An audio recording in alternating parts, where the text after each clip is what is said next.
Bonjour et bienvenue à ma présentation pour les changements climatiques et l'Université d'Ottawa. Mon nom c'est Jonathan Rosseo et je suis le gestionnaire de développement durable pour l'Université d'Ottawa. Une manière de conceptualiser le campus, c'est d'imaginer que le campus est un petit village, une petite municipalité.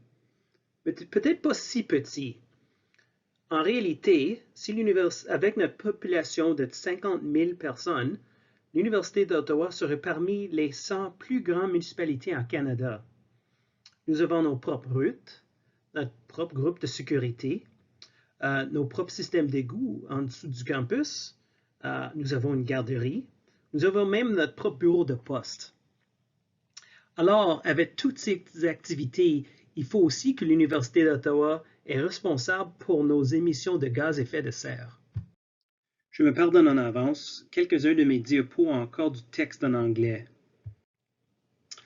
Voilà un graphique qui vient du Climate Atlas de Canada. Ce que tu peux voir ici, c'est l'augmentation de température pour la municipalité d'Ottawa à cause des changements climatiques. Dans le tableau, tu peux voir la moyenne entre les années 76 et 2005. Et après ça, tu peux voir la moyenne pour les années 2050 et plus. En regardant les colonnes, tu peux voir que pratiquement toutes les données vont augmenter dans les prochaines 30 ans. Les journées pour lesquelles la température sont au-dessus de 30 degrés vont augmenter, ils vont presque tripler. Et tu peux voir que le montant de précipitation va aussi augmenter. Alors, qu'est-ce que ça veut dire pour notre campus? C'est simple. Plus d'inondations, plus de climatisation dans les édifices, plus de détérioration des membranes de nos édifices. Imagine une inondation pour laquelle l'eau coule dans un édifice et détruit des millions de dollars de machines de recherche. Ou imagine le montant d'argent qu'il faudra qu'on dépense pour payer pour beaucoup plus de climatisation dans nos édifices. Avec les températures et leurs fluctuations, ça veut dire que le cycle de gelée et dégelée sur les membranes des édifices est accéléré. Alors, une enveloppe qui devrait toffer ou durer pour 50 ans va se détruire en une moitié de ce temps. Alors, même pour le campus de l'Université d'Ottawa, les changements climatiques représentent un problème assez important. Le concept des changements climatiques, ce n'est pas un nouvel problème, ce n'est pas une nouvelle idée. Depuis les années 77, l'Université d'Ottawa engage un gestionnaire d'énergie, car notre consommation d'énergie est liée directement au montant de gaz à effet que nous on met dans l'atmosphère. Pour réduire notre consommation d'énergie et la production de nos gaz à effet de serre, l'université a embarqué dans un programme de éco-prospérité, un programme qui réduit notre consommation d'énergie sur le campus dans nos édifices. Voilà une représentation de comment nous avons été capables de réduire la consommation d'énergie dans un de nos édifices sur le campus, le pavillon Morissette. Le concept est assez facile. Dans un édifice, les équipements, les ordinateurs, les personnes vont créer de l'énergie, mais en réalité, ils vont créer de chaleur. Cette chaleur va monter dans l'édifice jusqu'au toit où nous avons installé des équipements pour attraper cette chaleur et le remettre dans l'édifice. Comme ça, on est capable de chauffer l'édifice sans utiliser beaucoup d'énergie. L'exemple du pavillon Morissette est vraiment un bel exemple. On était capable de réduire la consommation d'électricité dans l'édifice par 33%, et on était capable de réduire notre consommation de gaz naturel par 106%. Ça veut dire que l'édifice produit plus de chaleur qu'elle utilise. Alors, on est capable de partager cette chaleur avec d'autres édifices pour rendre notre campus encore plus efficace. Mais la question d'énergie n'est pas isolée à juste un bâtiment. Alors regardons le campus à complet.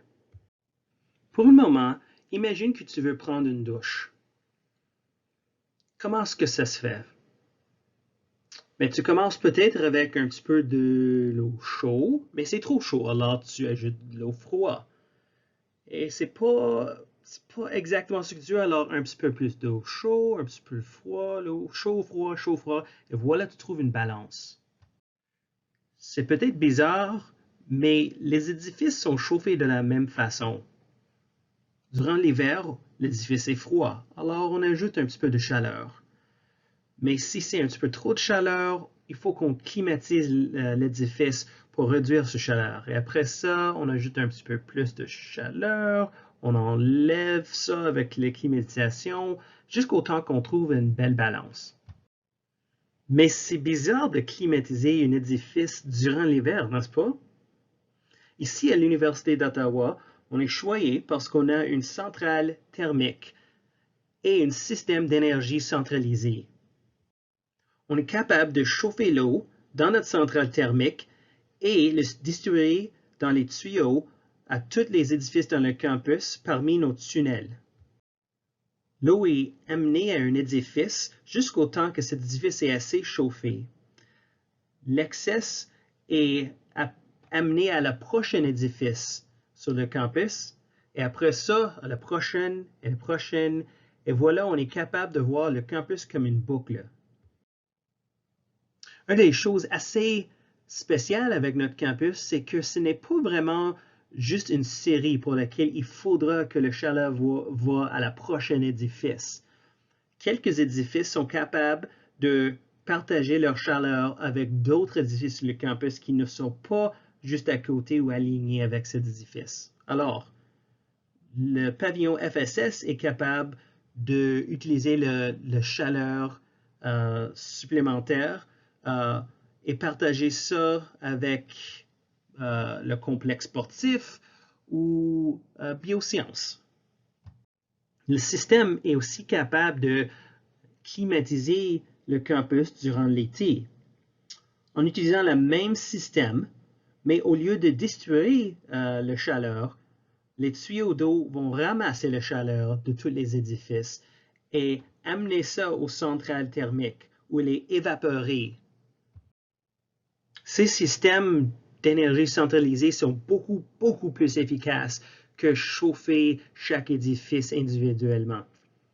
Alors, sur notre campus, on prend l'avantage de ça pour réduire nos gaz à effet de serre.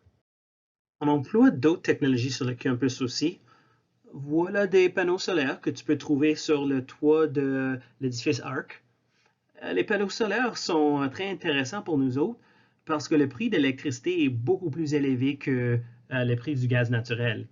Alors, avec une technologie comme ça, on est capable de réduire le prix pour l'électricité et comme ça, on va utiliser ou produire moins de gaz à effet de serre.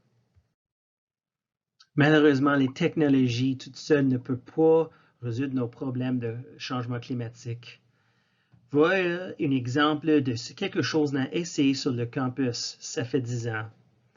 On voulait installer cet énorme système de panneaux solaires qui était capable de suivre le soleil pour maximiser le montant d'énergie qu'on était capable de produire.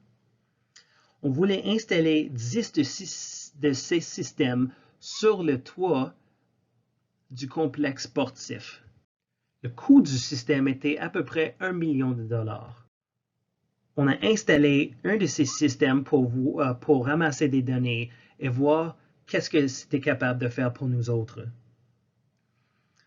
J'ai demandé à l'ingénieur d'énergie sur notre campus combien d'énergie est-ce que ça représente dans le complexe sportif elle-même. J'étais vraiment intéressé de savoir combien d'énergie on pouvait déplacer avec 1 million de dollars. Notre ingénieur a pris son calculatrice, a fait des calculs très vite et est retourné à moi et dit c'était à peu près 5%. Moi j'étais tellement surpris. 5%, ça c'est rien. Alors, si on voulait faire 100% de l'édifice, il a fallu dépenser 20 millions de dollars. Je ne pouvais pas comprendre ça. C'était frustrant en réalité. Le problème, c'est que j'ai pas compris le vrai enjeu de l'énergie. Il faut qu'on commence avec la réduction. Réduire le montant qu'on utilise et après ça, utiliser les technologies pour produire ce qui reste. En faisant ça à l'inverse, ça coûterait trop cher pour installer un système comme ça. Et en réalité, il n'y avait pas assez d'espace sur le toit pour installer tous les panneaux solaires qu'on aurait dû besoin. Alors, on a décidé de changer notre approche. On s'est dit, on devrait commencer avec des programmes de conservation d'énergie parce que c'est ces projets-là qui ont vraiment un très grand impact. Non juste ça, ils vont générer des économies qu'on peut investir dans d'autres projets. Après ça, on peut parler des choses comme la normalisation des standards des équipements pour sauver encore plus d'énergie et encore plus d'argent. Et après tout ça, là, on peut commencer à parler des choses comme la génération d'énergie.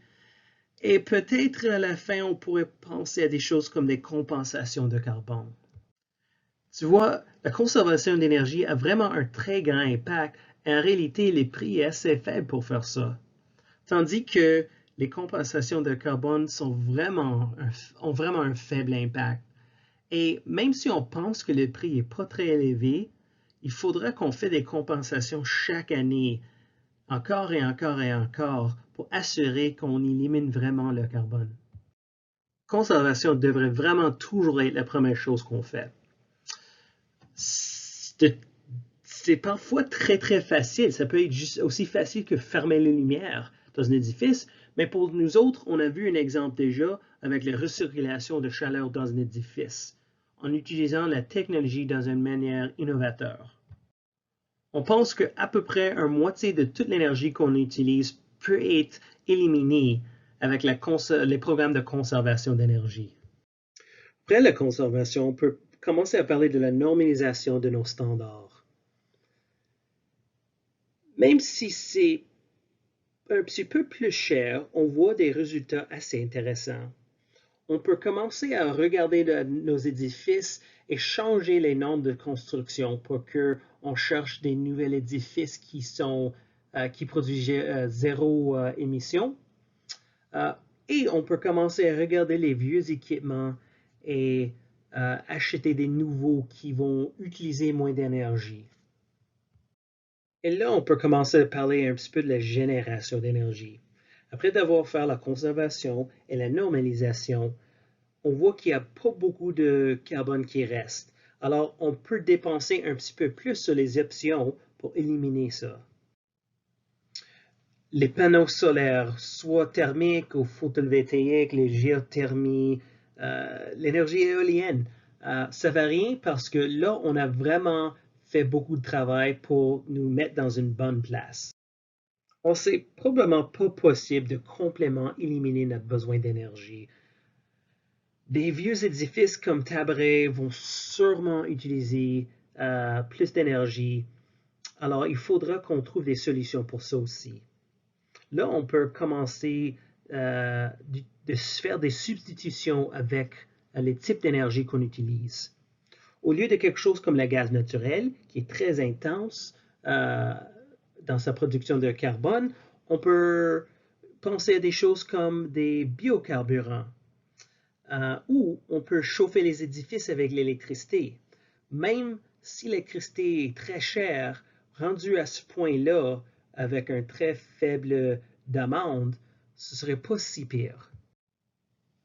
La dernière chose sur notre liste, ce serait de regarder les compensations de carbone. Moi, personnellement, je déteste les compensations de carbone parce que c'est comme tricher un petit peu. On dépense, on produit le carbone aujourd'hui en espérant que dans le futur, un arbre peut tout absorber ce CO2. J'aime vraiment pas cette idée, except si on plante peut-être les arbres sur notre campus, où on utilise des choses comme des toits verts pour vraiment attraper le carbone ici à la source. Mais les gaz à effet de serre qui viennent de notre centrale thermique, ce n'est pas toute l'histoire. Regardons-nous les différents types de gaz à effet de serre produits. Commençons avec type 1. Ça, c'est les émissions directes, des choses que nous, on brûle ici sur le campus. Alors ça représente le gaz naturel qui vient du centrale thermique, et un petit peu le pétrole qu'on utilise dans nos voitures.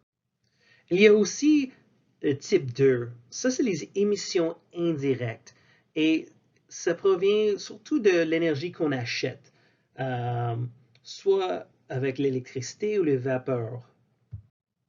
À cause que ces choses ne sont pas produites sur le campus, ça vient d'ailleurs, alors on les met dans une autre catégorie. Mais il y a aussi un autre type de gaz à effet de serre. Type 3, qui représente le reste. Ça représente les gaz à effet de serre qui sont produits d'autres manières. Par exemple, votre déplacement pour venir ici sur le campus représente le plus grand bassin de gaz à effet de serre qui est produit.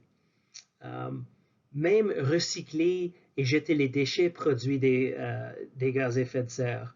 Le CO2 se trouve dans nos investissements, dans les vols d'avion qu'on prend, mais aussi sur le graphe, tu peux voir d'autres choses qu'on n'est pas capable de quantifier encore. Les dépenses en capital, alors le gaz à effet de serre qui est produit par les briques qu'on met dans nos édifices, ou les gaz à effet de serre qui sont produits par les voyages internationaux des étudiants qui vont aller ailleurs pour apprendre. Il y a plusieurs types de gaz à effet de serre qu'on n'a presque pas de contrôle là-dessus, et ça représente beaucoup, beaucoup plus que ce qu'on brûle dans nos édifices. L'université ne peut pas négliger ses obligations à la société et à l'environnement.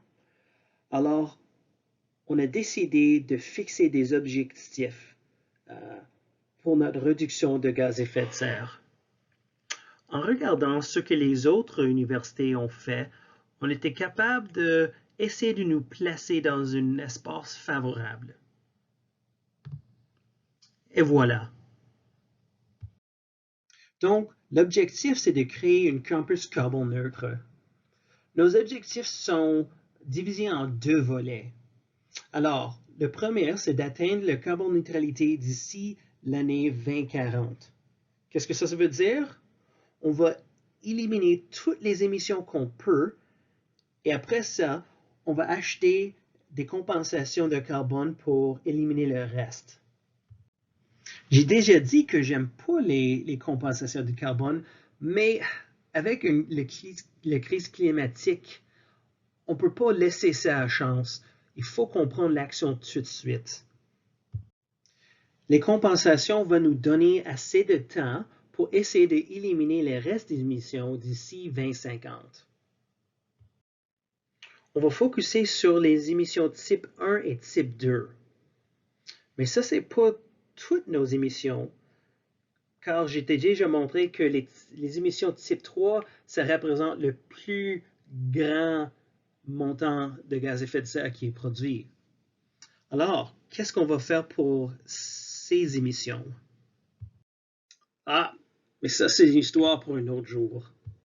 Si vous voulez connaître un petit peu plus à propos de notre bureau, le bureau du développement durable, et les choses qu'on fait ici sur le campus, tu peux suivre nos aventures sur les médias sociaux. Tu peux également t'inscrire pour nos infolettres pour avoir un petit peu plus d'informations. Merci beaucoup et à la prochaine.